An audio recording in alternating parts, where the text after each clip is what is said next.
Channel. Happy Sunday সকলকে। আজ আমি চলে এসেছি রাম মন্দিরে। হ্যাঁ, ওয়েস্ট বেঙ্গলের ভেতরেই রয়েছে বিশাল বড় একটা রাম মন্দির। তোমরা কি জানো কোথায় রয়েছে? এটা রয়েছে ইকো পার্কের 6 নাম্বার গেট থেকে সোজা যদি তোমরা সিলিকন মোড়ের দিকে চলে আসো তাহলে অবশ্যই তোমরা দেখতে পাবে। এই রাম মন্দিরের যে হনুমানজি রয়েছে তার উচ্চতা কিন্তু বেশ বড়। আমি শুনেছি নাকি প্লেন থেকে যখন প্লেন ল্যান্ড করে কলকাতা এয়ারপোর্টে তখন নাকি এই রাম মন্দিরের চূড়াটাকে কি দেখা যায়।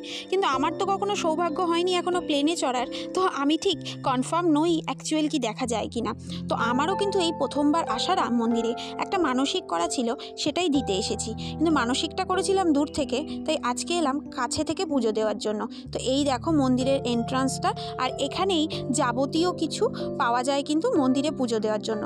তবে যারা সকালবেলা আসতে চাইছো তারা দুপুর 12টার মধ্যে চলে এলে পুজো দিতে পারবে, এবং যারা সন্ধেবেলায় দিতে চাইছো তারা কিন্তু মোটামুটি 3:30 থেকে খোলা পেয়ে যাবে। আর ঠিক 6টার সময় কিন্তু এখানকার সন্ধে আরতি হয়। দেখতে পেয়েছো কত বড় রাম মন্দির। তবে এখানে পার্কিংয়ের ব্যবস্থাও রয়েছে, এখানে ভোগ খাওয়ানোর ব্যবস্থা রয়েছে। মানে তুমি যদি আগে থেকে এখানে অনলাইনের মাধ্যমে বা অফলাইনের মাধ্যমে জানিয়ে রাখো যে এখানকার প্রসাদ তুমি নিতে চাও, সেটাও পেয়ে যাবে। এছাড়াও কিন্তু রেগুলারে যেটা ঠাকুরকে ভোগ দেওয়া হয়, মানে লাড্ডু প্রসাদ, ফল প্রসাদ, এই ভোগগুলোও কিন্তু তোমরা বিনামূল্যেই পেয়ে যাবে। তো দেখো এটা রয়েছে মূল মন্দিরে ঢোকার এন্ট্রান্সটা।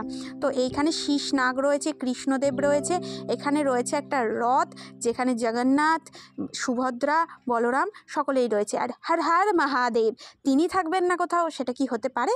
আর এই রয়েছে হচ্ছে রাম মন্দির। তো রাম মন্দিরের ভেতরে আমরা যখন গেছি তখন ওই 12টা বাজতে 5 মিনিট।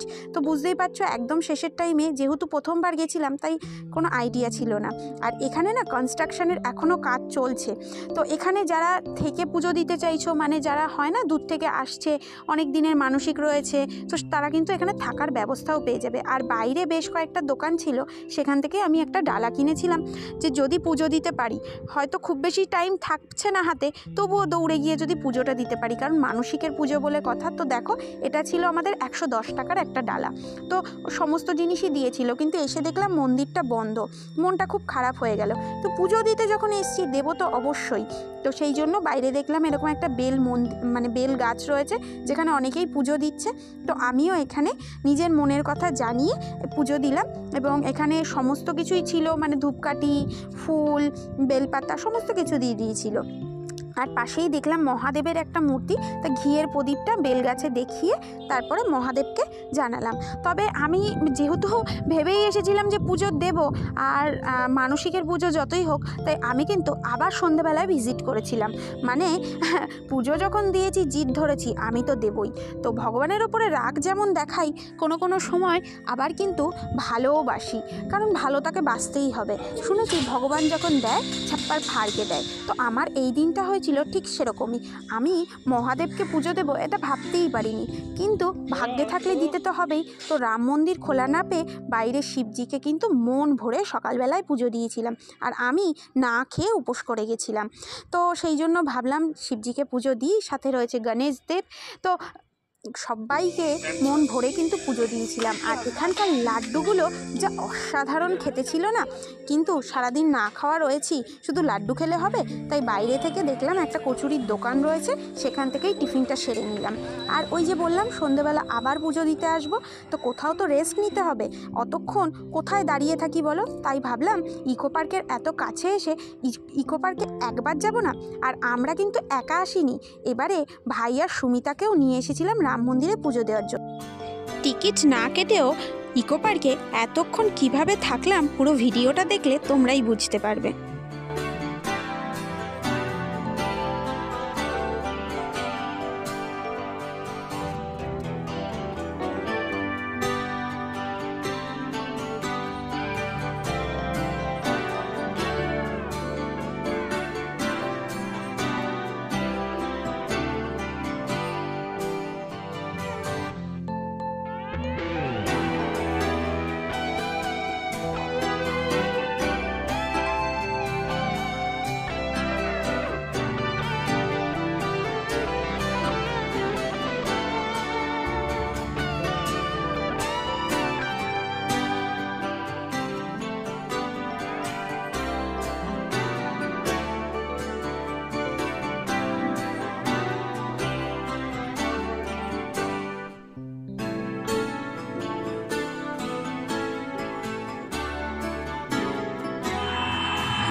এখানে এসে লাঞ্চও শুরু করে দিয়েছি। এসেই লাঞ্চ করছি না, অনেকগুলো রিলস ভিডিও বানানো হয়েছে, ঘোরাফেরা হয়েছে, তারপর নিরামিষ লাঞ্চ। এটা নিরামিষ চাউমিন, আর এখানে রয়েছে পরোটা আর একটা তরকারি যেটা ফুললি নিরামিষ ছিল কিন্তু। তো এখানে খাওয়া দাওয়া করছি। ও তোমাদেরকে তো বললাম যে টিকিট ছাড়া এসছি, একদমই ঠিক বলেছি। জানো তো, এটা হচ্ছে গিয়ে ডিয়ার পার্ক যেটা রয়েছে সেখান থেকে সোজা এন্টার করে গেছি আমরা। তো সেখানে ক্যাফে একান্তে যে রয়েছে তার পাশেই আমরা এখানে পার্কিং করেছিলাম গাড়ি দুটো, তার জন্য শুধুমাত্র 10 টাকা করে দিতে হয়েছিল, 10 কি 20 টাকা। তো সেই জন্য দুটো গাড়ি আমাদের ছিল, 40 টাকা পড়েছে। তাছাড়া আমাদের কোনো টিকিট কাটতে হয়নি। আমরা ইকো পার্কে ক্যাফে একান্তের পুরো এরিয়াটা ঘুরেছি, ডিয়ার পার্কটা পাশ দিয়ে ঘুরেছি, মানে ডিয়ার পার্কের ভেতরে যাইনি। আর ক্যাফে একান্তের এই যে ব্রিজটা, এটা কিন্তু দুর্দান্ত লাগে। তো আমরা অনেকক্ষণ টাইম স্পেন্ড করেছি এখানে, অনেক ভিডিও তোমরা দেখেওছো এতদিনে, আমি শর্ট ভিডিওগুলো আগেই পোস্ট করে দিই। তো ক্যাফে একান্তের ভেতরে আমরা আর যাইনি। তো প্রায় সন্ধে হয়ে আসছে, আমাদেরকে আবার রাম মন্দিরের দিকেও যেতে হবে, তাই ক্যাফে একান্তের ভেতরে আর আমরা যাইনি। এখানে সুমিতা ভাইও খুব এনজয় করেছে জানালো, তো আমরাও খুব 4 জনে মিলে এনজয় করেছি, অনেক মজা করেছি।